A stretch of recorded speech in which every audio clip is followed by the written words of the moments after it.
So, you want to know which path to take? Well, choose your fate.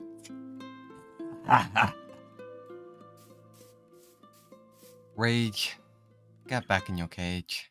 Hey guys, last time you guys asked for paths, so that's what we're going to be up to today.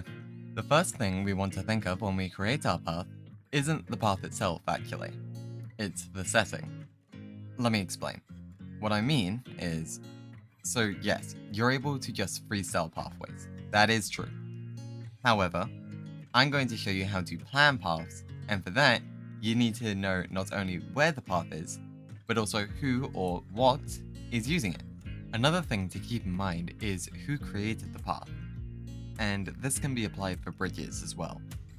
Was it a government? If so, then it may be more well constructed with firmer materials. Was it by a local village? Then maybe it may have poor or even good craftsmanship, depending on who made it. Is it a trail that people hike on? Then maybe it's just sediment that has been kicked up, and there isn't really anything special to the path at all.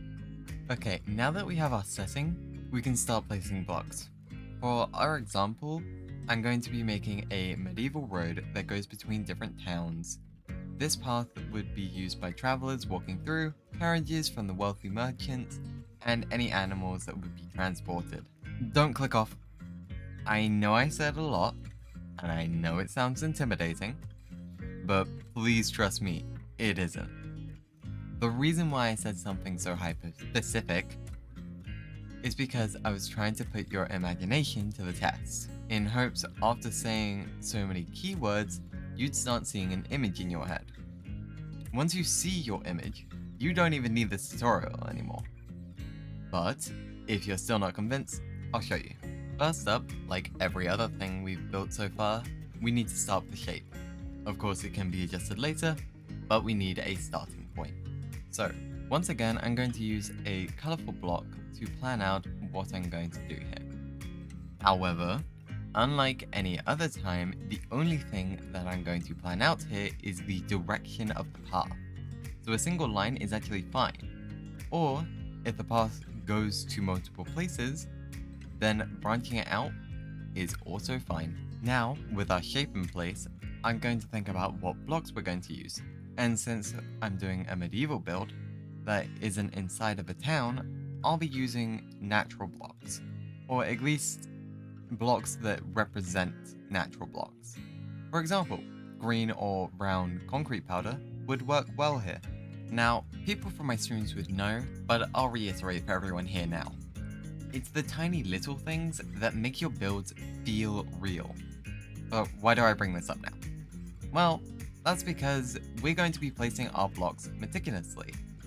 So I'm going to consider what is traveling across this road, which I listed before, and how they affect the road. In order to answer that question, we need to think about the weight of them. What's the heaviest and what's the lightest?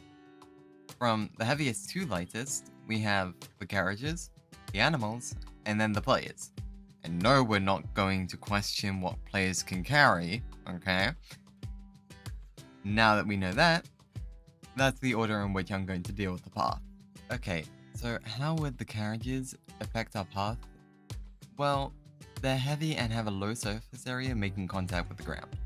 So especially on days in which the weather is poor, it's easy for them to dig into the ground. Nerd! You're right, I'm sorry. All that means is that it's going to create depth in the path. In fact, you could use slabs to do this, but I'm going to use path blocks, as they not only create depth, but also have a similar texture to other blocks that we're going to be using. Now, how are we going to place these path blocks? Well, when I think of vegetation that has been affected by vehicles, I think of tractor paths. So I'm going to use them as reference. And for my path, I have it split off into two directions. So this looks tricky to deal with. However, in reality, I can focus on the outsides first and then worry about the connection point later. Now we have the base layer of our build. Yeah, sorry, I'm taking this a bit slowly, but it's trying to get you guys to understand, okay? Anyways, next I'm going to put in the podzol and the quartz dirt, this is to diversify both the textures and the colors slightly, which makes it easier to look around, you know? And if you get good enough at doing that, then you can actually eventually get people to have their eyes led to look at something else. Now, this last part is just something I like doing, but I'm now going to surround the path with moss, which gives it a slightly smoother transition back to the grass. And the reason for this is because it connects the textures better, because when you have a connected block, it's either a block that shares a similar texture to another, or color, or maybe it's in between.